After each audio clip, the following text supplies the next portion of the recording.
এটা আমাদের 14 আর 15 তারিখ তার মাঝখানে যে রাতটা, সেই রাতে অ্যারাউন্ড 2:40 নাগাদ আমাদের ওসি নিশ্চিন্দার কাছে একটা ফোন আসে।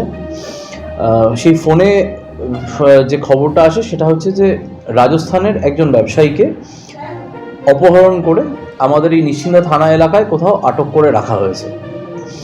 তো সেই খবরটা পেয়ে ওসি নিশ্চিন্দা এবং ওনার টিম ইমিডিয়েটলি রেসপন্ড করেন এবং রেসপন্ড করে ওনার একটা লোকেশন পান। এই লোকেশনটা কিভাবে পান সেটাও বলি।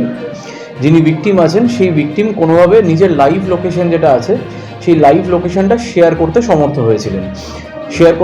হয়েছিলেন। মানে ওই ভিকটিমের যে হোয়াটসঅ্যাপ আছে সেই হোয়াটসঅ্যাপ ভিডিও কল করেই যে মুক্তিপণ চাওয়া হচ্ছিল সেই মুক্তিপণটা চাওয়া হচ্ছিল ওই হোয়াটসঅ্যাপ ভিডিও কল করেই। ফলে উনি যখন ওই ভিডিও কল করেন তারই সুযোগ নিয়ে হোয়াটসঅ্যাপে উনি নিজের লাইভ লোকেশনটা পাঠিয়ে দেন। সেই লাইভ লোকেশনটা আমাদের হাতে আসে। ইন দ্য মিন টাইম আমরা যে ফোন নাম্বারগুলো পাই সেই ফোন নাম্বার থেকে ভিকটিমের যে লোকেশন আছে সেই লোকেশনটা নিই এবং দুটো লোকেশন ম্যাচ করে যাওয়ার পরে আমাদের আইসি নিশ্চিন্দা সুদীপ্ত পানিগ্রাহী এবং ওনার টিম গিয়ে খুব তাড়াতাড়ি অ্যাক্ট করে এবং অ্যাক্ট করার পরে ভিকটিমকে রেস্কিউ করার সাথে সাথে 3 জন যারা ওখানে ছিল, যারা অপহরণকারী, 3 জন অ্যারেস্ট হয়। একজন এখনও অ্যাবসকন্ডিং আছে, মানে প্র্যাকটিক্যালি যার বাড়িতে ভিকটিমকে রাখা হয়েছিল সে এখনও অ্যাবসকন্ডিং আছে। তারপরে আমরা স্পেসিফিক কেস রেজিস্টার করি এবং ইনভেস্টিগেশন চলছে। কত লক্ষ টাকা দাবি ছিল? 10 লক্ষ টাকা মুক্তিপণ চাওয়া হয়েছিল। রাজস্থান থেকে কেন টাকা হয়েছিল এটা কিছু? হ্যাঁ, আমরা এখন অবধি যেটা পেয়েছি খুব আর্লি স্টেজে আছে, বাট আমরা ভিকটিমকে জিজ্ঞাসাবাদ করেছি এবং এটা আমরা যারা অ্যাকিউজড আছে তাদের সাথেও আমরা কোলাবোরেট করছি।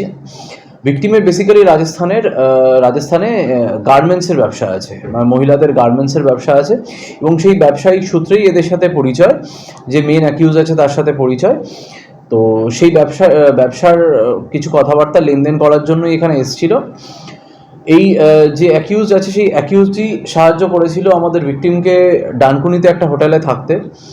2 দিন হোটেলে ছিল ডানকুনিতে।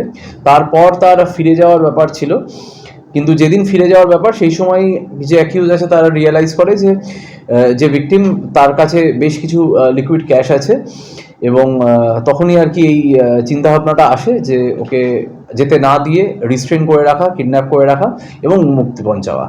যাদেরকে অ্যারেস্ট করা হয়েছে তাদের কি পুরনো কোনো ছিল যে তারা কোনো অপরাধমূলক কাজের সঙ্গে যুক্ত? না, এখনো আমরা সেরকম কিছু পাইনি, বাট আমরা দেখছি, এটা খতিয়ে দেখছি। যে 3 জন অ্যারেস্ট হয়েছে তাদের নাম আর কোথায় থাকে তারা? যে 3 জন অ্যারেস্ট হয়েছে, একজনের নাম হচ্ছে মৃত্যুঞ্জয় ঝা এলিয়াস সত্যম, দ্বিতীয় জনের নাম হচ্ছে জিতেন্দ্র শ এবং তৃতীয় জনের নাম হচ্ছে অভিষেক শর্মা।